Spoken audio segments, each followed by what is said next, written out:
Hi everyone, and welcome to the Microsoft Fabric breaking news party. Yeah, welcome. We brought balloons. We brought, of course, the new logo. The logo. We brought us. We brought topics, and of course, we will talk about this excellent new tool that we have. But yeah, this is the breaking news sessions about Microsoft Fabric at Data Revolution. Yes. My name is Brian. You are Mathias. I'm Mathias. And we got two things this week. We both got Fabric. Yes. From Microsoft, and it's really it's like a Christmas. Yeah. I also brought one other thing actually. Oh, did we get something else from Microsoft? Yesterday we got this from Microsoft. We got announced Partner of the Year in Denmark. It's for Fellmind. So, that's pretty cool. exciting. You probably don't care about it, but we do, and we're pretty proud of it. So of course we couldn't help but share that other excellent news. Exactly. But Mathias, I would actually like to ask you, what is Fabric, and how do we get started? What are the news? The news is Fabric. I mean, Microsoft Fabric is a game changer. Mm-hmm. I used to say, I think this is the biggest thing in BI since Power BI, but I don't think that anymore. I think it's the biggest thing in BI since forever. I think this is going to be a revolution in how we do data. Mm-hmm. So and today we'll cover that more or less within the next 4 sessions. Within the next 45 minutes, we'll cover the basics of what is Microsoft Fabric. Yeah. And throughout the day, we will have, as Brian says, we will have 4 sessions in total, and each of them will go down into specific topics. Mm-hmm. So we'll talk about in depth what is data warehousing in Microsoft Fabric, one of the key new areas. We will talk about what are the news and what are we will explore what is new for Power BI in Fabric and how it's going to play together in the future.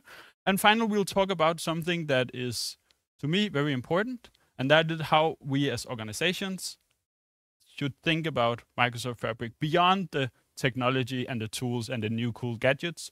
So what should we actually think about for our organization, for culture, for governance, and all these great, very important things. So a full day of Fabric with a bunch of sessions. So I'm looking very much forward to it. You mentioned Power BI.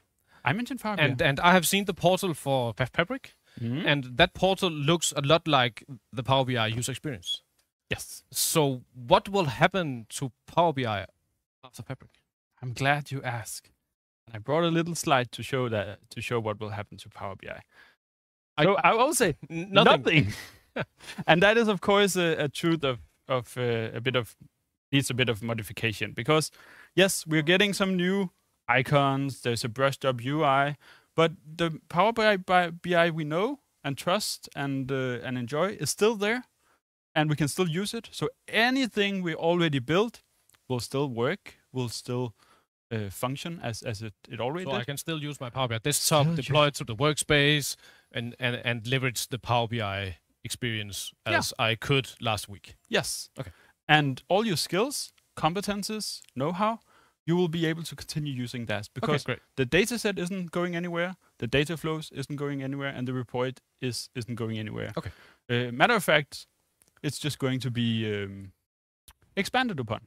Okay. So it's not nothing. It is, if we go to the slide, it is nothing initially, because our current solutions will stay as it is. But what will happen is that we're expanding our toolbox. So suddenly we're closing the gaps that we have before with Power BI. We never was really able to do a full end-to-end data platform in Power BI without having gaps of features and functionalities. So we fill out those gaps now. We have a bunch of more tools in our toolbox, so we can do more than we ever could. And all of that is, of course, wrapped up into what is Microsoft Fabric. But so what you're telling me here is that the services I was used to use for Azure Synapse, for SQL Server, for integration with Data Factory and Azure Data Explorer, and all those services that I, as a data engineer or data architect, or me working with data, are used to work with, is now a part of Fabric.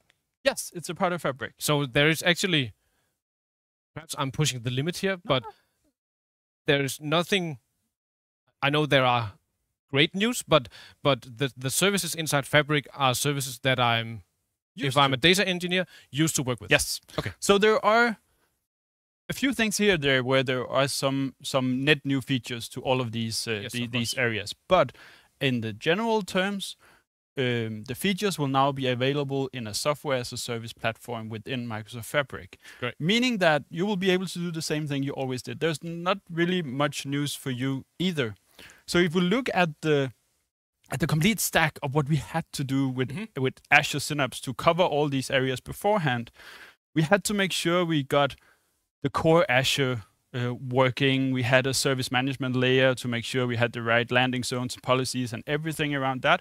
Basically, good cloud processes and governance. And infrastructure. Infrastructure, we needed to make sure we had proper networking, private links, endpoints, VPN, all these things. And once we had all of that done, we could start think about the actual data solution. So there was a bunch of overhead that we needed to have to think about, and we still need to think about. But with Microsoft Fabric, all of these are bundled up in one managed software as a service solution, where the solution itself will cover and offer us a best practice for these things. So I have a question. Yeah. If I would like to enable Fabric in my organization, I no longer.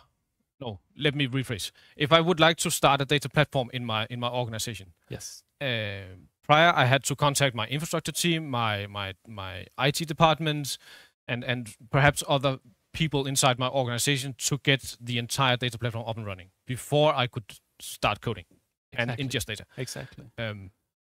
How is that done now with Fabric? How am I enabling this not infrastructure but SaaS platform? Is it easy, or you just log in? I mean, you go to the website. It's aka.ms/try-fabric. The link will probably be posted somewhere. But you go to this link. You should be able to Google it as well.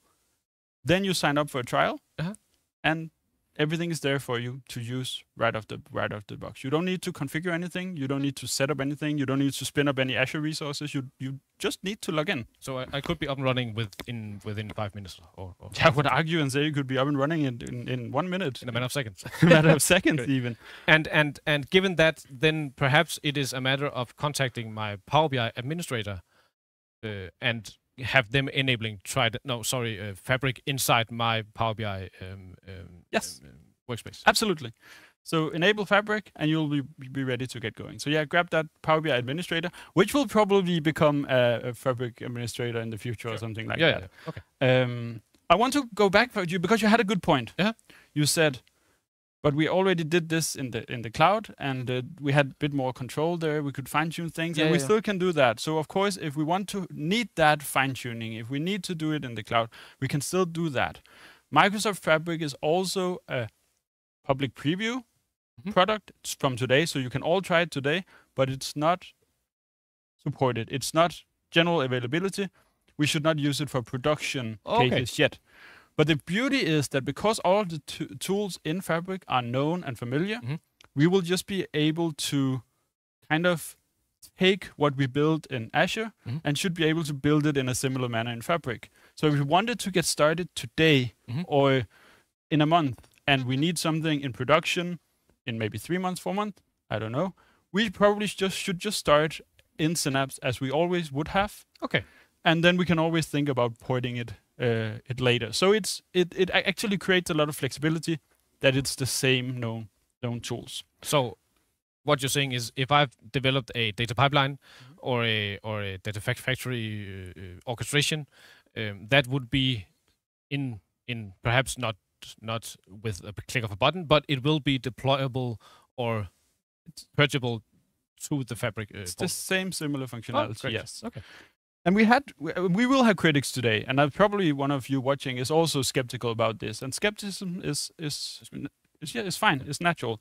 But we also have skepticism when cloud started becoming a thing that said, but I want the server in my basement so I can fine-tune here and fine-tune there. And now we have cloud where lot of these things are managed for us, but still a lot of things need to be done manually in the cloud. Yeah. And with a software as a service solution, all of that complexity is cut off. Okay. And we just can use it for solutions. Good. So we can think about just the tools, how to use the tools, and how to use them in a best practice manner. Because of course we can also use these new tools in a wrong way. Sure. Yeah. Sure. That's always. And so I think we need to empathize here that the Fabric SaaS solution from Microsoft is still in public preview. Yep. And if you get errors, if you see things that are not working, you cannot get support from Microsoft because they are still building, tweaking, optimizing the experience and the SaaS platform for us. And they will do so until it goes general available / GA. So Microsoft support is, of course, a fiddle thing. I mean, yes, you will not have official support. They will not take responsibility for something that you may have lost. The server may be down one day and they don't have SLAs and stuff like that. It's not production ready. But I mean, if you need help and if you have a problem, if you spot bugs and errors, Microsoft is more than open for trying to help you work these things out, give you, I mean, post it on a forum. I'm pretty sure they will be helpful, and I think they're very interested in also getting your feedback. So it's not about being left to yourself. It's about that formal who takes the responsibility if something goes wrong. They assume that few things will go wrong. There will be bugs here and there. Yeah. And from my point of view, I would still encourage you as the viewer today to go ahead and try it out, because you can get a 60 days trial for free. Yep. With the compute. Yes, with you don't have to put in a credit card. With a trial capacity. Yeah. And then you're good to go. Yeah. Great. Yep. So, Microsoft Fabric, it has a lot of consolidated services inside the SaaS platform, and one new one. And we see it on the slide here. We have Data Factory, a new subset of Azure Data Factory, not comparable to Synapse Pipelines, but it is still the service that we need to leverage in order to move our data, to transform it, and to orchestrate the execution of those pipelines. Yes, right? It's a ported experience. We have data. So in Fabric we have a lot of different experiences. We have Data Factory, similar to, as you say, what we know from Synapse and ADF. We have Synapse Data Engineering. We have Synapse Data Warehouse. We have Synapse Data Science, Synapse Real-Time Analytics. We have the old and known Power BI. Yep. Then we have a Data Activator coming soon. Data Activator. And then we have below everything, we have one lake tying everything neatly together into a unified experience. And I think one lake is the big unifier of Fabric. One lake in my ears sounds a bit like OneDrive. Yeah, it's also it's OneDrive for your data. OneDrive for my data. So what is One Lake? If I see all of these 7 services on top, what does One Lake do with all these 7 services? So let's talk about a scenario. In this scenario, you'll be our data analyst. Yes. So I'm the data analyst. You're the data analyst. You want to make a report. Yes. And I'm the data scientist who wants to do some machine learning. So I work in Power BI, right? You're working in Power BI. Yes. You approach me and say, "Hey, Mathias, I have this data, and we would like a model to predict this something else. Okay. We have some inventory data. We would like a model to predict what should be the maximum and minimum values for inventory stock. Yes. Okay. And as a data scientist, I say that's great. So back in the days, I would have to ask you, can you prepare some CSV files and send them to me? And you would say, yes, I can export to Excel, send the files. And I would create a model and everything would look good on paper. I could find some good predictions and stuff like that. And then when I want to put it into production, then I have to turn on a new bespoke service, put it in production, contact you again and say, I got your data, but now I need a way to get your data every day to retrain this model or every month on a recurring way. How do we handle that? And suddenly, because we don't know any better, we may up making a schedule where you have to produce this data for me every week or every day. And I send it to you. And send it to me manually and everything. And nobody wants that. We know the struggle. We know the struggle. So today, you say, I have this data, can you make a model? I just say, yes, we all work in OneLake. Where is the data? And you say, well, it's placed this place. In this folder? In this folder, in this OneLake. I said, sure, make sure I have access. I can access the files. I can even put a shortcut into my own part of Fabric, my own lakehouse or something like that. Yeah.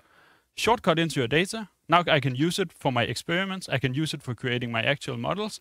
And I can write the data from my models directly back into your data.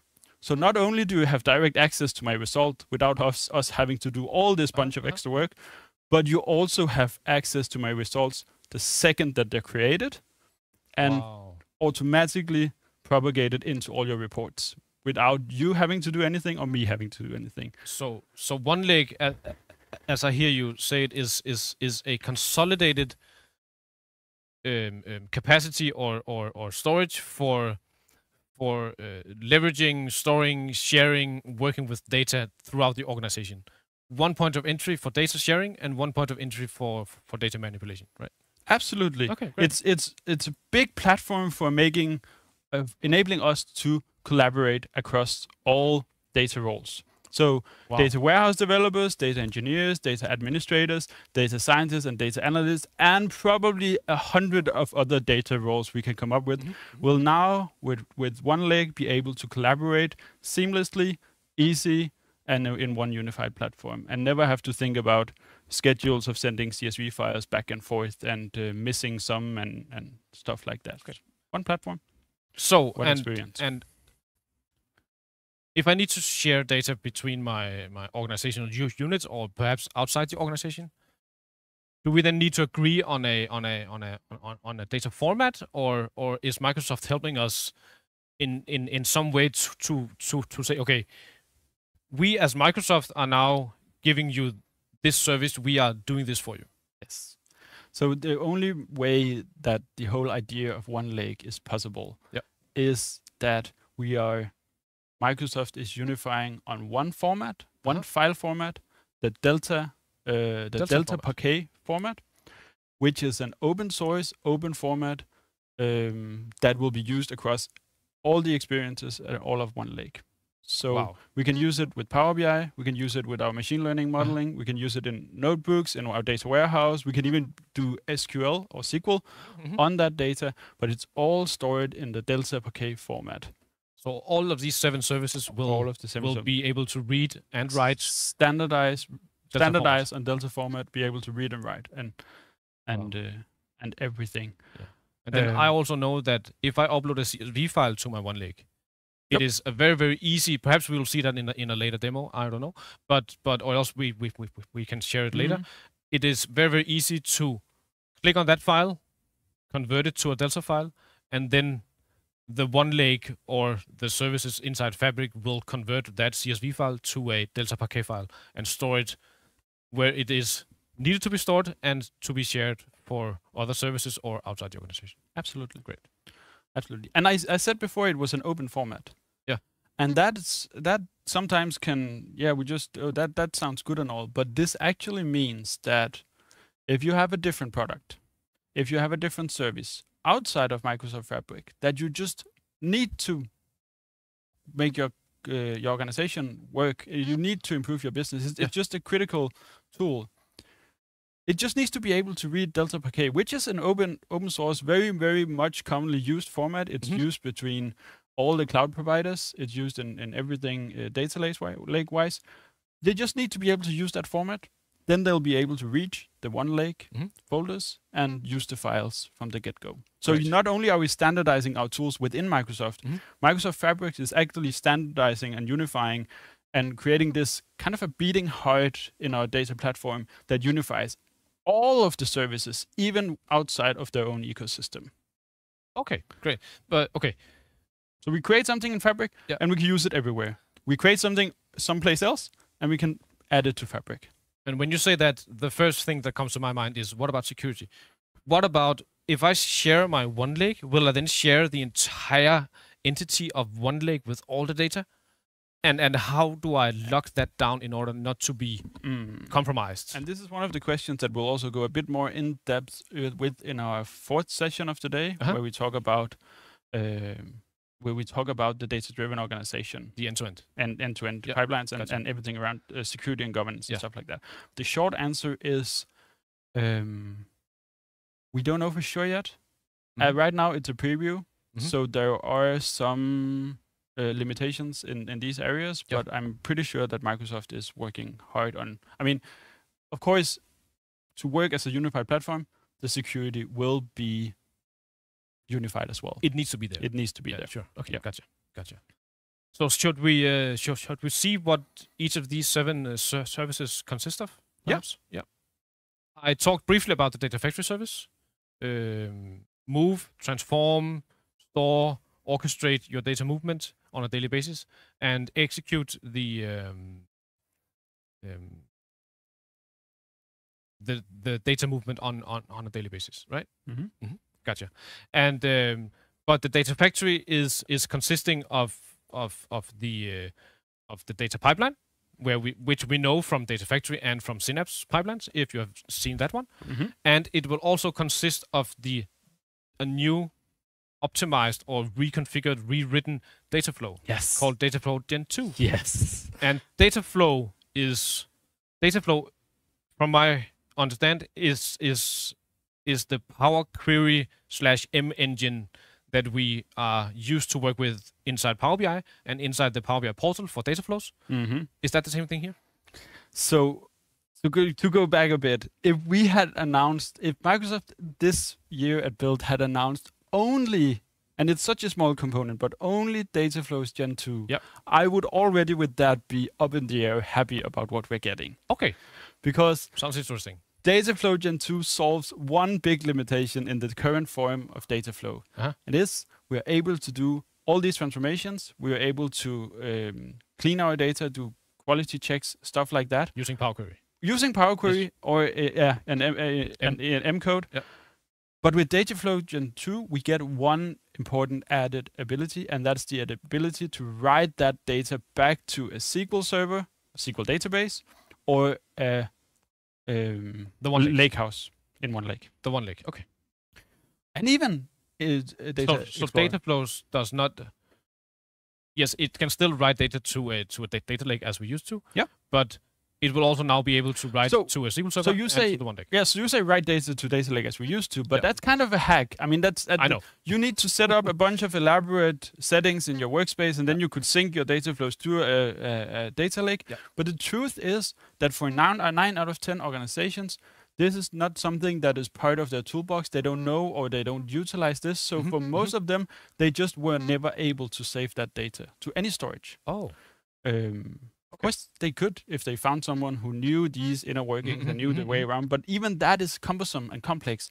Now it's just a click. You add the data destination. You add where it should be saved, what database, what table, or what lakehouse and what folder, and it's just saved there, and you can use it for everywhere else. Which means that data flows goes from being a tool that pulls in data to be used for data sets to now being a tool that pulls in data to be used for anything. So it is no longer proprietary. It is no longer locked down when you use data flow. Data flow is just an engine you can use to transform and move your data and then store it elsewhere. Yes. Great. So all in itself, very amazing. Okay. So that is amazing. It sounds so. But we still have the data pipelines. We still have the ability to execute codes, the pipelines, the transformations, and all the stuff. And that's the data flows we know. And then on top of that, we also got the data pipelines. Our data pipelines are really, really good when we talk about large-scale data that needs to be moved, a complex processing of that data, or complex data sources like REST API with exotic pagination rules and stuff like that. Okay. All of that in a very dynamic manner can we do with pipelines. So we can go create a pipeline. We can even tell it. I think this is one of the most dynamic things I've made with a pipeline. You can even go make a pipeline, have it scan what are all the databases of our entire SQL server. then go through each of the databases and scan what are all the tables of that database. And then within one single pipeline, we can go through all databases, even if it's hundreds, thousands, and in all databases, all the tables, and copy that to our destination. Dynamically. Great. So we add new databases. They are automatic part of that ETL process. Okay. I think there are some people out there online thinking the data factory in Fabric has more or less the same name as Azure Data Factory. Yeah. And it still has the pipelines. Can I compare Azure Data Factory with Data Factory in Fabric? Because I know there is a subset of features in Synapse pipelines. It is not a full feature set from Data Factory in Azure. What about the Data Factory in Fabric? The Data Factory in Fabric is a similar experience, but it's a new set of features.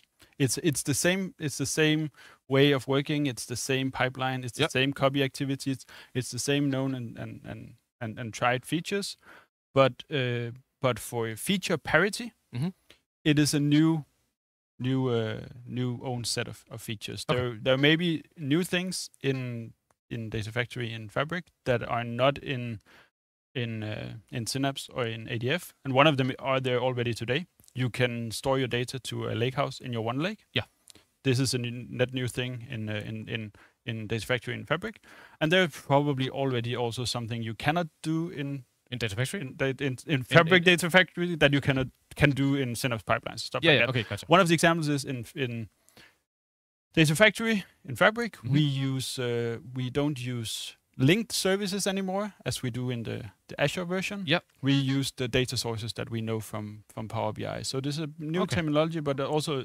few new tweaks here and there. Yeah. But I can still import data from an external source, right? Yeah, it doesn't have to be a part of Fabric. It's the same use cases that it solves. It's a new but very similar experience. I think it's the closest thing to call it. Great. That was Data Factory. That was Data Factory. Then we have the Synapse Data Warehouse.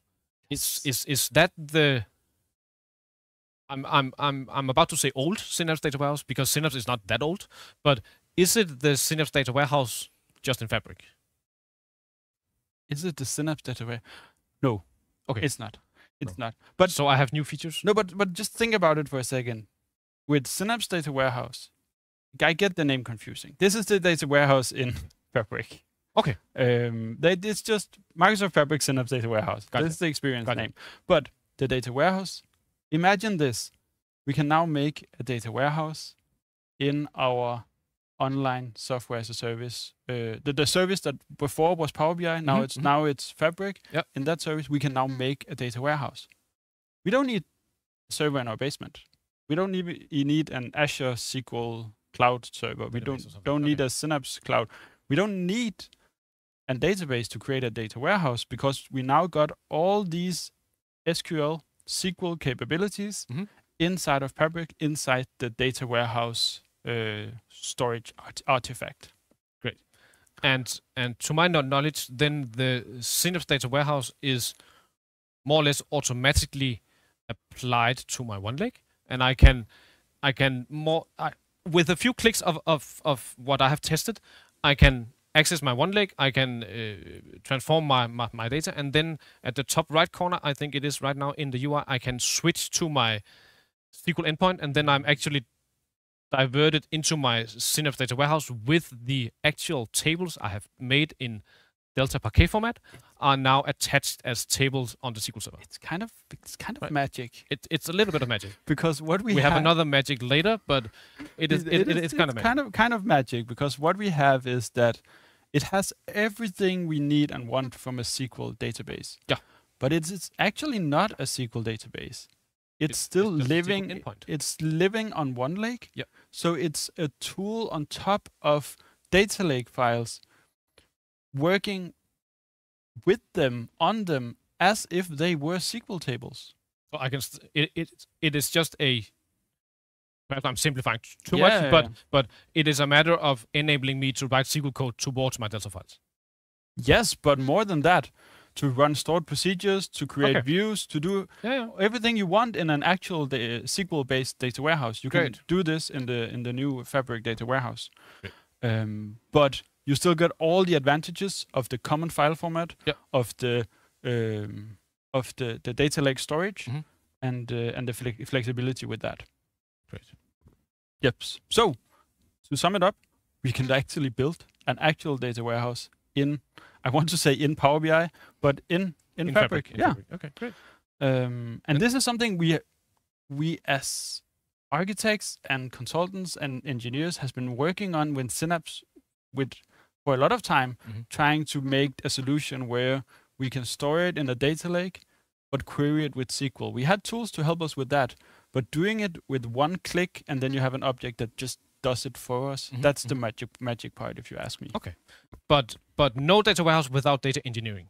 No data warehouse. How do I move my data now? We still move it with pipelines. You can move it in with pipelines. You can even use the data flow we talked about before. Then you have your data ready. You have your staging layer, as we would call it, and you can transform it like you would in a data warehouse. Stored procedures. Great. You can make a view house if you want that. But a view house is a logical data warehouse based on views. View house is a logical data warehouse with views and views and views and views. Sometimes that is efficient. Sometimes it is very much not efficient. But yeah, you can do it as we would do sometimes on our Synapse serverless. Yeah. Okay. So we could do a view on view Gotcha. warehouse, or we could do stored procedures to actually change the data. Great. We could even cheat a little bit and use a data flow in the middle of a warehouse to pull in the data and then save it back in and do some transformations. Okay. So again, it's a unified platform. So we don't have to choose one tool and then use that. We can always be flexible around the tools. Okay. And then the next service on our list is the data science. Data engineering. Data engineering. Data engineering. Let's say data engineering. Yeah. So data engineering is what the not old, but what the data engineers in the future should work towards. So we have the notebooks with the Jupyter notebooks that we know, and we have the data pipelines that we also know. So we have the notebooks, yeah, and then we have these possibilities to join the new one lake and build a lake house with notebooks, with pipelines, and get our data engineering work done and executed. Yeah.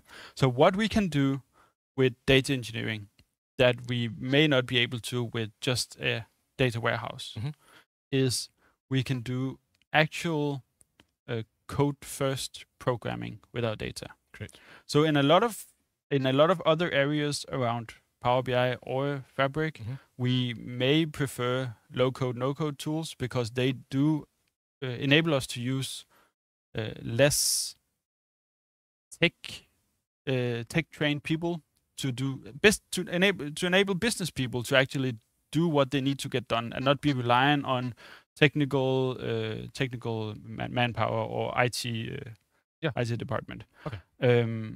But there is a lot of things that we can do better and faster if we can do actual code. So if we are able to, which we are able to with notebooks, we can use Python, we can use even SQL still. But just being able to use Python in itself open up so many possibilities because now we can actually code with our data. We can start thinking about making data quality unit tests. We can start thinking about doing very systematic data cleaning, and it's just so many use cases. It's even hard to find out what to mention. We just open up the whole world of programming. We get access to libraries. So other very technical, very clever people around the world already made great libraries to use in our Python code. Well, we can just tap into that, and with one line of code, we can install that library and use it with our data pipelines. And with the one-leg experience, I can now drag and drop my artifacts into my notebook. And then the Fabric service will begin to not write the code for me, but give me a starting point to access those files. Yes, absolutely. That data. Okay, great. So we have all the tools to be able to build a professional lakehouse with some clicks, and then we can start doing our coding. So even for a code-first pro developer, it's not about reducing their capabilities or reducing their ability to do what they want. It's about even the cumbersome task that they don't want to be concerned with, to make them easy with a few clicks, and they're started, and then they can get right into doing their actual programming, not setting up a bunch of environments and stuff around it. And with notebooks, we can tie this all over to our data science part. Yeah. Because the data science part also contains our notebooks that we're used to in Python. Yep. And it also now leverages the possibility for us to build experiments, to play with the data, to build a data node, an AI model, a machine learning model that perhaps could help the business. And when we find those models within the experiment, we can then deploy the model as a machine learning model to the Fabric service. Absolutely. Great. And I want to say notebooks in data engineering and notebooks in data science, it's the same notebooks. So it's just a matter of how we decide to use it. It's notebooks. Yeah. Yeah. So we enable this power to use machine learning around our data in Fabric with Synapse Data Science, which I think is really cool, because a lot of companies and organizations want to do something with machine learning, and they have a huge potential to do something with machine learning, but the overhead of getting started and onboarding new programs to do that, new softwares, is, well, a bit limiting. So being able to do it from a platform you're already working in is such a big benefit. Okay. Yeah. And the example you gave me before, where I was the data analyst and you were the data scientist, then now we can begin to share data on these data science projects. Yep. Okay, great. Absolutely. Great. Yeah, so we can do data science more easily, but more importantly, we can share that work and put it in. I want to say we can move from an idea to actual impact much quicker and much more easily across these different data roles. Yes. Okay. And then we have something I know that you are very excited about. This is my new, let me call it my new baby. Sorry for, I don't have other words, but real-time analytics. Real-time analytics. Tell me why real-time analytics is the coolest thing ever. Well, real-time analytics is a new word for Azure Data Explorer or Synapse Data Explorer. Actually, the same engine.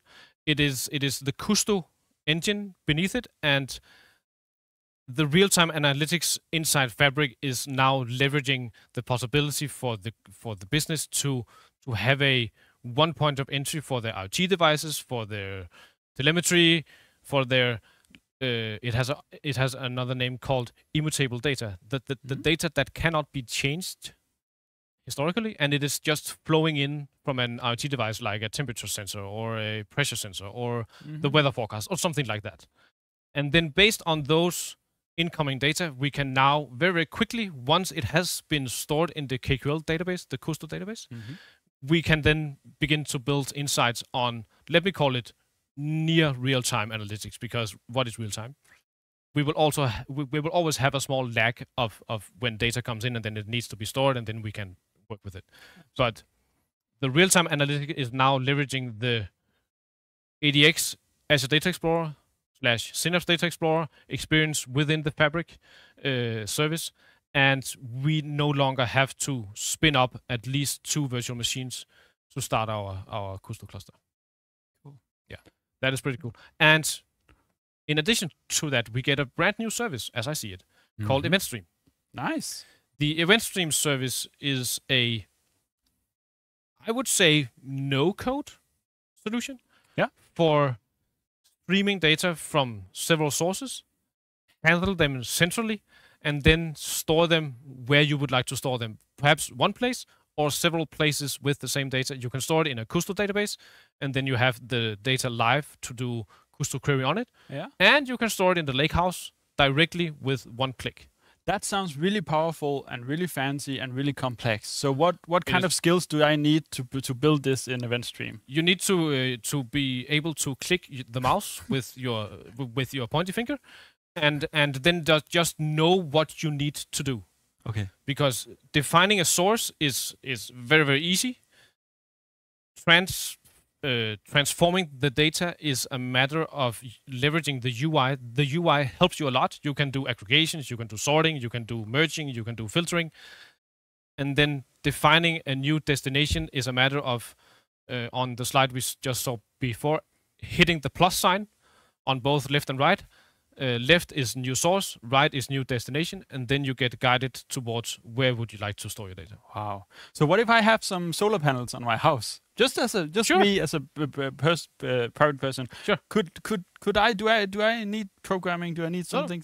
No. So I can just go in, tap into that data. Yes. You can tap into that data, And you can aggregate it, you can save it in your OneLake, or you can pipe it directly to your custom database. How about if I want an alert? If suddenly it stops working or something, can I also get an alert with this event stream? Yes. Really? Yeah. Cool. Yeah, you can. But I think when you get the alert, perhaps you would look into the data activator, which is coming later, because that does what I have heard way more things that we can do in the event stream. Cool. So. Yeah.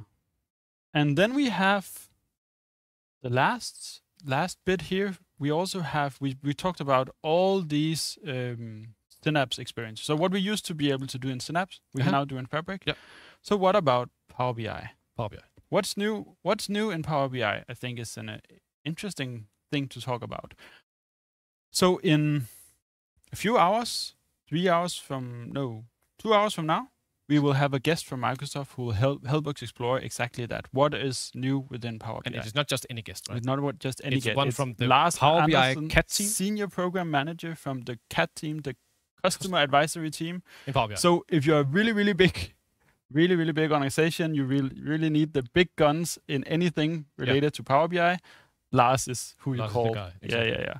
And he will tell us about this concept called Direct Lake, which very, very briefly is a way for even Power BI to connect directly to that one lake. So we're now going into more details. Even Power BI itself will now be part of this unified data format. A big cliffhanger there. Big cliffhanger there. Join us at with Lars. at 1 o'clock. 1 o'clock in Central European time. Yeah. We will go live with a session with Microsoft talking about this topic, exploring Power BI in this new world of Direct Lake. I would like to add to Power BI. Yeah. Within most of the services that we have gone through today, there is a new button called Give me a data model or create a Power BI report. If I click that button, then the Fabric service will actually provide me with either a data model or a Power BI report, which I can build on with one click. So you say if I spin up a lakehouse or a warehouse, there's automatically a data set on top of that warehouse or that lakehouse. Yes. So immediately, just from importing the data, I can start using it for analytical and reporting purposes. Yes, and you can start to drag and drop into your visuals in Power BI and then deploy the report for the end users. Amazing. So everything we know from Power BI is still there, and we can still use it. So when we say that you can connect to the OneLake files, the OneLake lake tables, that doesn't mean that you still cannot just import your data into a data set. Sure. Whatever we can do today, we can still do in the future. We should not be worried about losing functionality here. We're only gaining new capabilities, which is why we are so happy and excited. Because, exactly. So we are running a bit out of time. So a quick word on Data Activator. Yeah. So there's a Data Activator, which is coming soon, which is, we'll talk about, it's a no-code way of trigger actions based on our data. So if we get that input from our solar panels, or input from our Power BI measures or reports, or KQL or event hubs, or even a SQL data warehouse, or something like that, we can get those data in, and we can look through the patterns of that code and make some complex advanced rules that will give us actions based on that. So those actions could be emails, it could be alerts, it could be Power Automate flows, it could be a bunch of things. Okay. So it's an advanced way to activate our data. Go from insight to actually generate actions based on our data. Really amazing. And we will see more on that later this year, right? Absolutely. Okay. Should we wrap it up? Yeah. And, so with that, we wrap it up and say we're happy with Fabric announced this week, and we are still head deep in exploring all the quirks and possibilities with this. Yeah. We've been doing this for some time. We're happy to help out someone who is just starting out. And tune in 15 minutes? Tune in 15 minutes, where we will have Andy Cutler, Microsoft Data Platform MVP, talk about the data warehousing experience in Microsoft Fabric. See you later. See you. Bye.